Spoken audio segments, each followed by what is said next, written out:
आज का जो हमारे रीजनिंग का चैप्टर होने वाला है वो है कोडिंग और डिकोडिंग, सांकेतिक भाषा।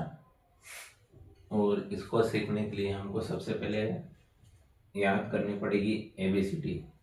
और उनके मान को। तो ABCD, A का मान 1 है, B का मान 2 है, C का मान 3 है, D का मान 4 है,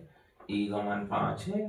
F का मान 6, G का मान 7, H का मान 8 और I का मान है 9 और J का मान है 10 और K का मान है 11 और L का मान है 12 और M का मान है 13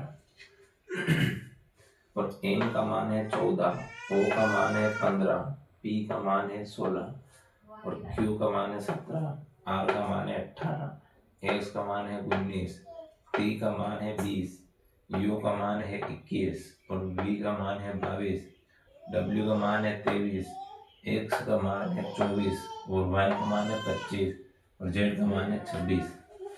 तो हमको जब भी इसमें से हम जो सवाल हल करेंगे तो सबसे पहले हमें इन्हीं की आवश्यकता पड़ेगी। उसी तरह हम इसका अपोजिट देख लेते हैं। तो Z का अपोजिट A है, Y का अपोजिट B है, X का अपोजिट C है और W का अपोजिट D है और V का अपोजिट E है और U का अपोजिट F है और T का अपोजिट G है, S का अपोजिट H है और R का अपोजिट जो है I है और Q का अपोजिट J और P का अपोजिट K है, O का अपोजिट है L और M का अपोजिट है, जो N का अपोजिट है वो M है। तो ये जो हमारी जो कोडिंग डिकोडिंग को हम जब चालू करेंगे तो उसमें सबसे ज़्यादा आवश्यकता इन्हीं चीज़ों की पड़ेगी। तो सबसे पहले हमको याद करना है और अगर आप याद नहीं कर पाए तो इसको लिख ले चार्ट में,